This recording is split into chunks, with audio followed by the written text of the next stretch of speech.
everyone, it's Lisa Ross, though you may know me better as Paper Daisy Creations. Thank you so much for joining me. I've got some tips and tricks for colorwork knitting. Now, I want to tell you this video has a lot of information in it. I'm going to tell it all to you, but you may want to just come back and revisit certain sections as you're ready for them. Not every technique is necessary for every section. I've created chapter links for the video below, so you can click on the chapter link that you need to look at. So if you'd like to look at weaving in ends as you go, or how to trap floats, or jogless colorwork in the round, just click on the chapter link below. It'll take you directly to that section. If you're brand new to colorwork, I would encourage you just to watch the whole video, listen, and take from it what you need. You can always come back at any time. Stranded colorwork is such a fun technique, and it really opens up your knitting skill set to be able to knit really cool patterns and designs into your knitting by being able to knit multiple colors across the row. And you can see from the inside of this sock the way that the strands go along the inside of the sock. So as I'm knitting with the self-striping yarn, the white is being carried along the back, and as I'm knitting with the white, the self-striping yarn is being carried. And you have all of these things which we call strands or floats. And we're going to be talking more about those floats as we go on. But that's just a little quick view of what we're looking at with stranded colorwork. Now, the very first thing when it comes to stranded colorwork is that the fabric it creates is much tighter than stockinette. It does not have the same stretch that you get from like ribbing. See how this ribbing stretches, and even a regularly knit single color stockinette is going to have a lot of stretch to it, whereas the stranded colorwork does not. And also you don't want it to stretch too much because it could stretch out the patterning and look really awkward. So within my designs, I include an increased stitch count, and you'll also see a different colorwork gauge than you have for the stockinette gauge. And that allows the stockinette or ribbed portion to be nice and snug, while the colorwork portion still has enough stretch to comfortably fit your leg, foot, hand, whatever accessory you are working on. So I've already worked an increased stitch count. I did that during this little pink garter ridge. And now I am up to this part of my Step into Christmas chart. Now I'm using a purple in place of the red, and then I'm also still using that white. One thing I like to do is use a small circular needle instead of double points or some of the other small circumference knitting methods, such as magic loop or two circulars. And the reason for this in particular with stranded colorwork is that I don't have to be adjusting anything except for the yarns in my hand as I'm working around and around. And you may see that a little bit in this video. I have a stitch marker to note the beginning of the round, and that keeps me on track. But instead of, if I'm using double points, I'm constantly adjusting needles. Then I also have to adjust the yarns that are in my hands, and it can be quite complicated. If you wanted to try using small circular needles, a stranded colorwork project is a great opportunity to do it. That said, it is not at all required. You can use double points, you can use a long circular, you can use whatever small circumference knitting method you prefer. So the next thing that we're going to talk about is needle size. So this size needle is larger than the needle size that I used for the ribbing. So in addition to using a larger stitch count, I also go up in needle size. It will depend on what your stranded colorwork gauge is. That is going to become important. And if this is your first time knitting a sock and you haven't swatched, I would say knit about 1 inch and then check your gauge to be sure that you are getting the right gauge with the needles that you are using. So I have gone up in needle size to accommodate the stranded colorwork and my tighter colorwork gauge. It does require that larger needle size. The next thing that I want to talk to you about is color dominance. And if this is your very first color project, you may not necessarily want to think about that. I am going to give a lot of information, but it is something to keep in mind as you're knitting. Now, when we are knitting a colorwork project, one color is going to become more dominant. That color is going to have slightly larger stitches, and it's going to pop out just a little bit more. And so for this project, I'm recommending that the dominant color be the part you want to pop out a little bit more. And so for example, in this holly pattern, I would want those leaves and the berry to pop out a bit more than the background color. With this zigzag pattern right here, I would want that dark green to be the background color and then the yellow to be more dominant. I want the dominant color sticking out. On this one, it's the same way. I have the red as the background color. For me, it's going to be purple in this example. And the white is the one that I want to pop out just a little bit more. And which color is dominant is dependent upon your knitting style. So let me explain just a little bit. Now, I have already worked the first 2 stitches. On a colorwork chart that's knit in the round, all of the rows are going to begin on the right and work to the left, just as we are knitting. So I've already worked row 1, worked all the way around, and now I'm ready to begin row 2 of my colorwork chart, which is going to be 2 purple stitches for me and 2 white stitches, 2 purple, 2 white, 2 purple, 2 white. This little stitch pattern right here is a very good introductory pattern to stranded colorwork knitting. Now, I've already worked the first 2, which are the purple strands. And now I'm going to be joining my white. Now, for this, I have not been weaving in that initial tail as I go. I'm going to weave those in at the end. And that way, it helps me finish off this colorwork project to make it look really nice. I'm going to go ahead and knit the first 2 stitches in the white. Since I'm joining this, it's going to be a little harder to demonstrate. So I'm going to go ahead and work a repeat of the pattern. All right. Now, there are multiple ways of knitting stranded colorwork, and if you are new to it, I would encourage you to look at some different videos and see how you like holding your yarns. There are so many tutorial videos out there and so many different knitting styles that you want to find the one that appeals to your knitting style.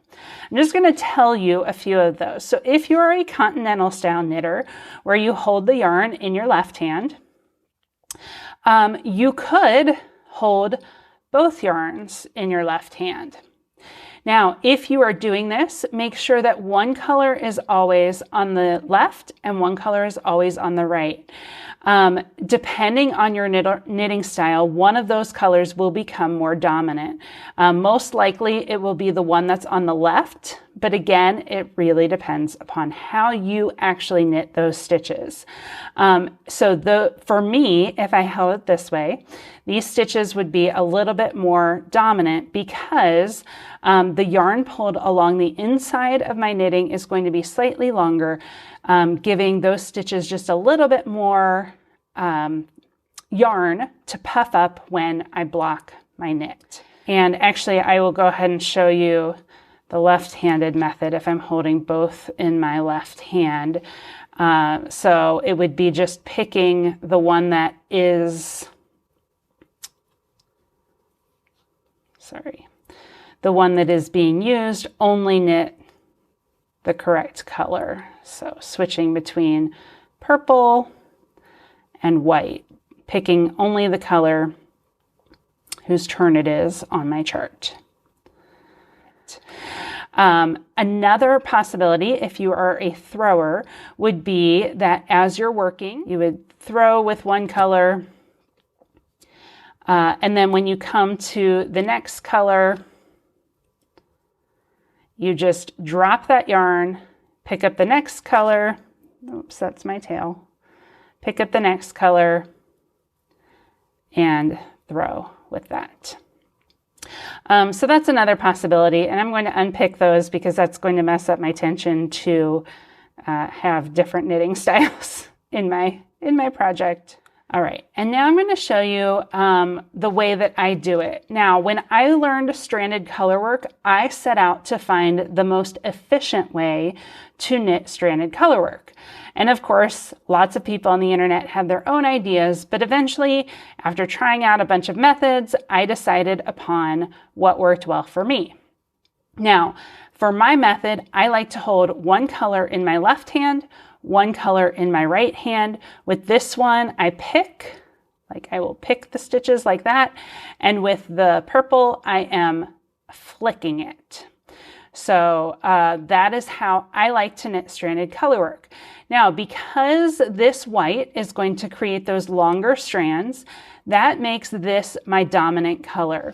And so for this particular pattern, I want the dominant color to be the stitches that pop just a little bit more. I'm making it the white for this patterning. It will be the dark green and red in this section, and it will be the yellow or gold in this section. Those are the colors I will choose to make dominant. And I will show you what this knitting style looks like. So as I'm going, I just activate either my left hand or my right hand, working those stitches. Now, we are creating these strands along the inside of our knit. So as we do that, there can be a couple of different ways to keep those strands loose enough along the back. If you remember, the stranded colorwork gauge is already going to be tighter than stockinette. And if you pull those strands too tightly, it can make it like unreasonably tight. It can also create puckering, and we really don't want that. So a few different ways that I work to combat that is to sort of spread these stitches out along my needle as I'm knitting, creating longer strands as I'm pulling along the back. Another thing, as I'm doing this, I loosen up the tension to create a looser strand as I loop it around, like this. So if I pulled this too tightly, as I pull it on, it can kind of choke those stitches. You can see right there where I've pulled it tightly, it's choking those stitches, it's creating too tight of a strand along the back, and that's going to create some puckering. So I'm going to undo that, and now just loosely flick it across the back, and you can see that I've got lovely tension right there. Again, this little section right here, these first rows 2 through 4, this is a great way to practice if you are brand new to colorwork, just doing these 2x2 stitches throughout the round, because it gives you a chance to practice all of that without anything complicated like trapping floats. So I'm going to work just a little bit further so you can see what this will look like.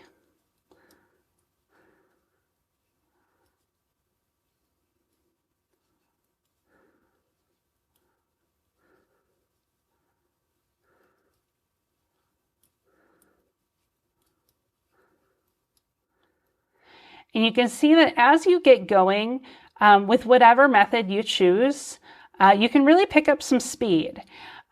Because of the nature of stranded colorwork, the stitches are a little bit larger than they would be with regular stockinette. And that actually works in our favor while knitting. It helps us knit things a little bit faster because the row gauge is looser or larger than it would be with typical stockinette.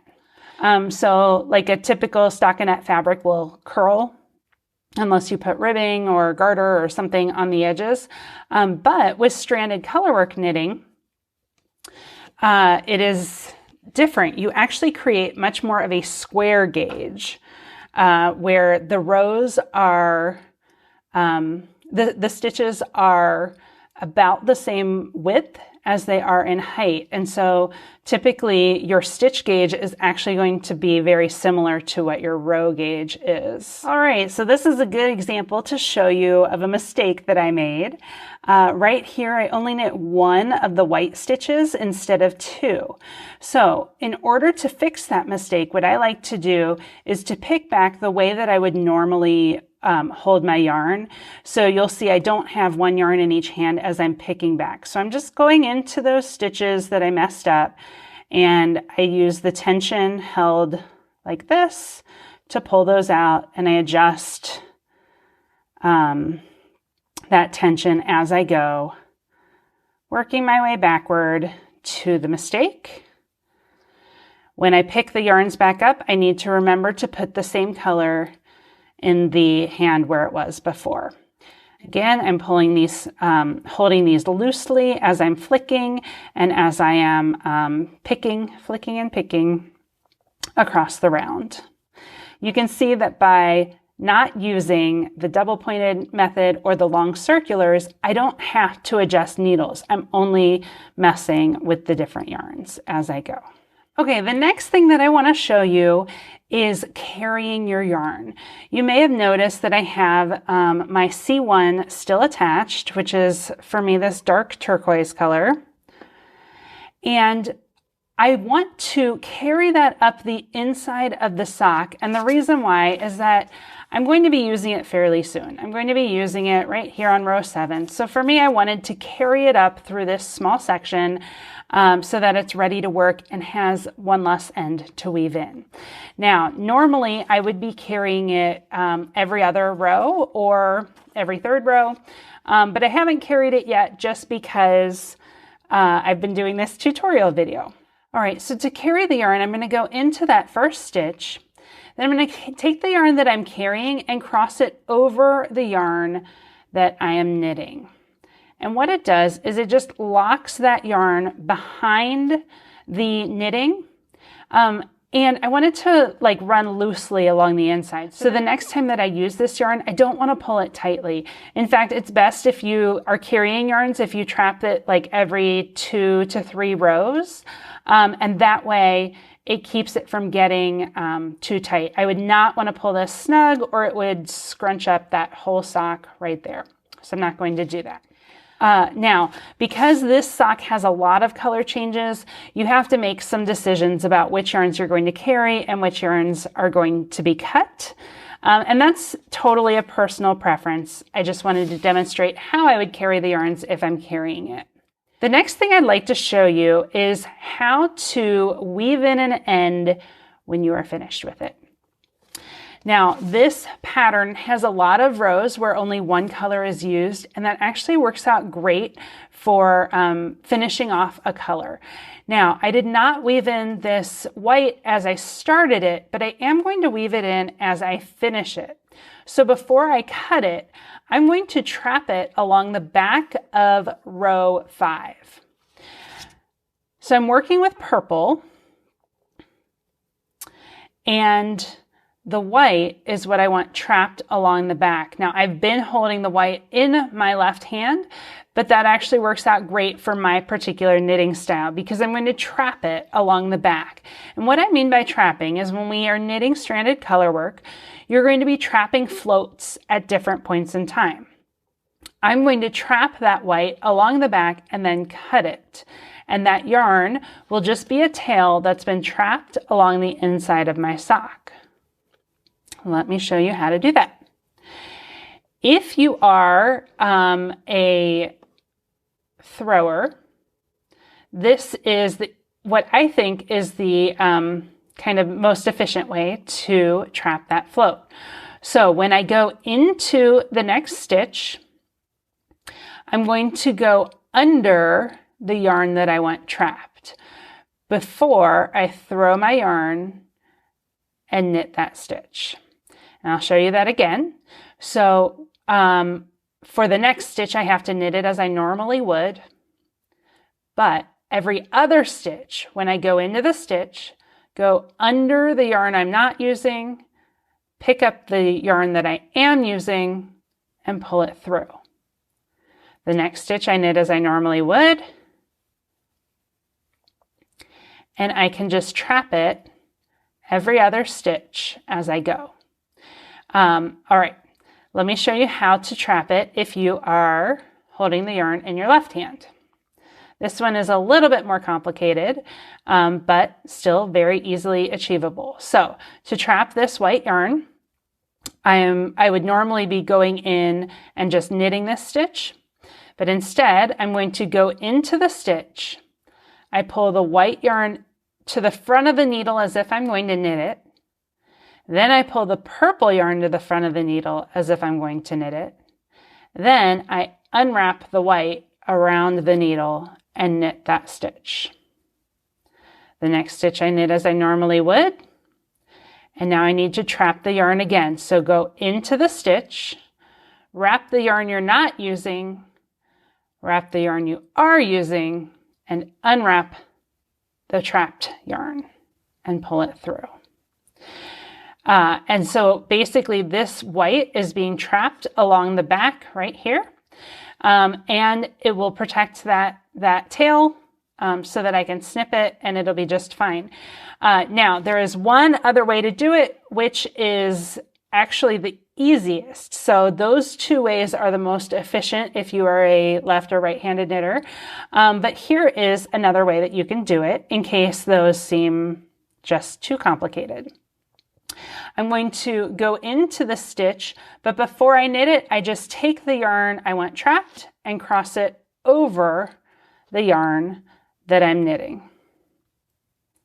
I work the next stitch as I normally would, go in, but before I knit that stitch, I'm going to take the yarn I'm not using and cross it over the yarn that I am using. And that will trap that yarn. I do like to go maybe 2 inches with trapping that yarn. So I'm just going to do it in my preferred method. Remember, you're doing whatever method you're using, you do it every other stitch where you trap it. Can go really fast if you get the hang of it. And I'm going to snip that yarn. I might have even made that a little bit longer than I usually do. And then right here was the last time that the white was used. So sometimes you need to sort of pull that yarn snug like this, just to make sure that it's nice and tight. And then what I like to do is take those stitches then and sort of spread them out along that white, just so that it's not too tightly pulled. So I snugged it up and then I sort of adjusted the tension by loosening these stitches, by spreading them out. And that is how I weave in an end that I'm finished with, just trapping it along the back of my knitting. When working stranded knitting, we're creating those strands across the back of our knitting, and we don't want those strands to be too long. And so we do what's called trapping those floats. For a sock where you have this tight gauge, I like to trap the yarn if it is more than 4 stitches. So what this means is if you look at row 9, you'll see that I'm going to be doing 4 light green stitches, 3 dark green stitches, then 1 more light green, which is going to combine with these first 4 to actually make 5 stitches in a row.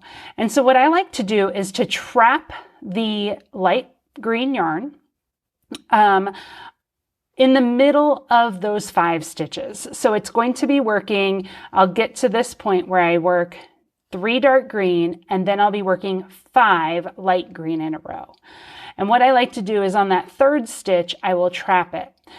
So I went ahead and I worked the first 4 stitches of the row. In the light green, for me, I'm using this light turquoise. So I've worked the first 4 light turquoise, the first 3 dark turquoise, and now I'm ready to work 1 more light green and then these 4. So 5 of the light stitches in a row.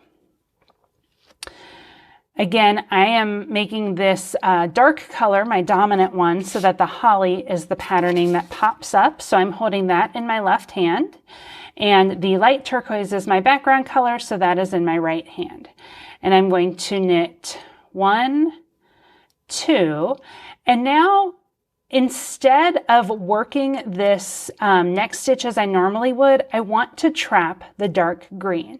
And there are 3 different ways that you can do it. So the easiest way to trap the yarn, if you are new to colorwork knitting, would be just take the yarn you want trapped and cross it over the yarn that you are not knitting before you knit that stitch. So let me show you that again. So I'm going to go in like I'm going to knit with this light blue, but instead I cross the dark blue over and then I knit the stitch. I'm going to go ahead and work those remaining stitches, and you can see that that traps that yarn right here behind my knitting. Okay, so instead of having one long float that goes across, it traps it. This helps fix your tension. It helps keep a nice tension with your knitting, and it also prevents your toes from catching on floats as you put the socks on. So sometimes you might have very long floats, and that could definitely cause your little piggies to catch on the floats as you're doing it. All right, now I'm going to show you my preferred ways of trapping. Now, like I said, I was holding the dark green in my left hand. I actually find it easiest to trap when the yarn that I'm trapping is in my left hand. So I'm going into the stitch, but before I knit the stitch, I go under the yarn that I'm not using, and then I knit the stitch. And that traps it right there when I work the next 2 stitches. So you'll see it did the exact same thing where I trapped this dark green yarn. It is now trapped behind those stitches. Okay, there's one other way that you can trap it, and I'm actually going to reverse which hand is holding which yarn, because sometimes that is how you're holding the yarns that need to be trapped. So I'm going in to knit this 3rd stitch. I would be knitting it with this light blue, but before I knit the light blue, I go into the stitch, I wrap the yarn I'm not using, the yarn that I want trapped, around the needle as if I'm going to knit it, but I don't knit it. Then I'm going to put the yarn I am knitting on my needle, and then the yarn I'm not using, I wrap it back around the needle, and then I knit the stitch. And that trapped that yarn right back there. I'm going to show you that one again because this is the trickiest of all of them. So going into this stitch, I take the yarn I'm not using and wrap it around the needle as if I'm going to knit it. I take the yarn I am using and put it on the needle as if I'm going to knit it.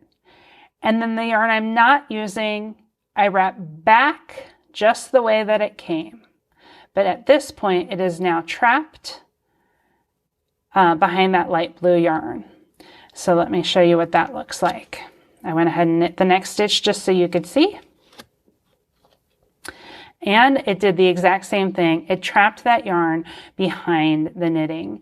And you'll see my trick for weaving in ends as you go is a method of trapping the yarn you're not using along the back of your work, along the inside of your sock, just the way that I showed you that we did this. You're just doing it every other stitch for about 2 inches to trap that yarn that you're not using. Okay, the next thing that I want to show you is an advanced technique, and you may not want to mess with this if this is your very first colorwork project. But if you are looking to avoid the color jog that comes in the round with stranded knitting, there is this technique which I learned from watching Patty Lyons. She has a great video that explains it much more in depth and the reasoning behind it, and I would encourage you to check that out if you're interested in this technique. So when we are knitting in the round, you may know that that creates a little bit of a color jog, and this technique helps you minimize that color jog. So what I do is when I come to the last stitch of the row or of the round, for me it's going to be this white stitch right here. I'm going to be looking not only at the last stitch of the row, but I'm also looking at the first stitch of the next row. So I'm working row 2, which is this white square, and row 3 is going to begin with my purple. It's red in this chart. So I'm going to work my last stitch as I normally would, but then I'm also going to work that stitch again as the next color, the next stitch of the round. All right, so I'm going to work this work the last stitch as the last stitch of the round, which was white. I put it back onto my left needle. And now I'm going to work it the same way as the first stitch of the next round, which is going to be, for me, it will be in purple. Now, if it were to be in white, what I would have to do is cross my working yarn over so that it will allow me to knit that stitch in white again. But because for this particular one, it's in purple, all I have to do is work it in purple. Now I'm just going to leave that until I come to the next, until I come back to that stitch, and I'll show you what I do when I get there. Okay, I've worked the rest of that row around 3, and I've come back to that stitch that I worked twice before. So I have it right here. It is a white stitch with a purple stitch on top. What I'm going to do is I'm going to lift the leg of that white stitch right there and put it back onto the needle with the purple stitch. So let me take that off, and I'm going to explain to you what we're doing. What we're going to do for the very last stitch, which is right here, for me it's going to be purple, it's shown red in this chart, and I'm going to take that stitch and it's going to lift up this previous row, and we're going to knit these two together. Then I'm going to look ahead to the first stitch of the next round, which will be white, and I'm going to knit that stitch again to make it white. Let me show you. So I'm going to lift up this leg, put it onto my needle, and I'm going to knit that in purple, which was the last color of row 3.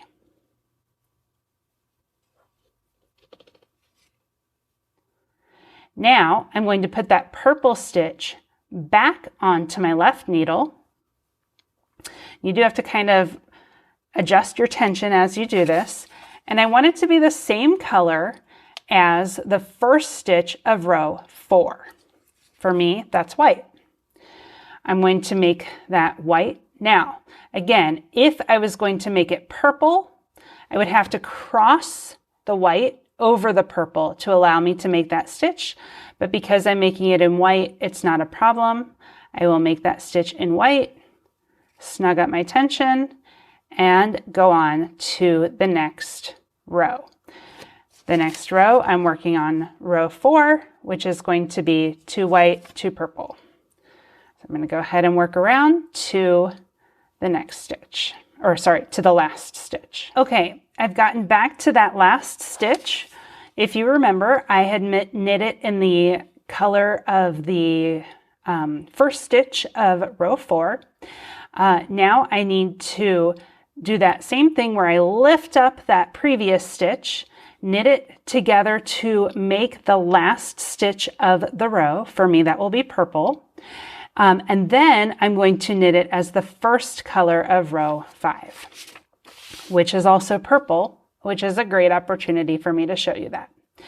All right, so I'm going to lift up. Do you see that purple stitch down below? I'm lifting it up and putting it onto the left needle. I'm going to knit those two together as purple, which was the last stitch of the row. And now I need to make this the first color of the next row. And for me, that will be purple. So what I'm going to do is go into this stitch, but before I knit it with purple, which it's not going to let me do that because I've just used this yarn, I have to cross the white over the purple, and that will allow me to do it. Then I snug up my tension. Now, it may not be super obvious at the moment, but as you work this technique where you double up those stitches, it does minimize your color jog in the round. And it's actually really neat. I learned it specifically for this project. So even though I've been knitting stranded colorwork for years, the jog has not bothered me until this project when I actively sought a method to minimize that jog specifically on this little candy cane stripe. Okay, I have come around to that last stitch of row 5. And now I'm going to be finishing it off with, it's shown in red, I'm using purple. And I'm going to be joining the light turquoise. This is going to be in place of the light green. This is what I'm using. So I'm going to work the stitch by lifting up that leg, knitting it together as purple, put that back onto the left needle, and now I'm going to knit it in the light turquoise.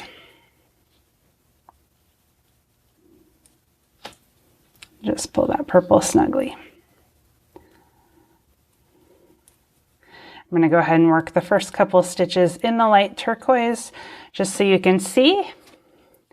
All right, and then after blocking and adjusting my tension, you can see the results of how there's a very minimal color jog right here. You'll especially notice it if you have not used this method, but this makes it very minimal, and I really loved the way that that worked for this particular project. Thank you all so much for joining me. I hope that you found this video helpful. Once again, you'll find the chapter links below that you can click on if there's a technique that you'd like to revisit. Some of these techniques are a bit more advanced, so I'd encourage you to come back in the future once you're a bit more comfortable with color work, and hopefully those little tips and tricks will help you to improve your skills. Thank you so much for joining me. You can find this pattern and all of my designs on Ravelry and paperdaisycreations.com. And as always, I wish you very happy knitting.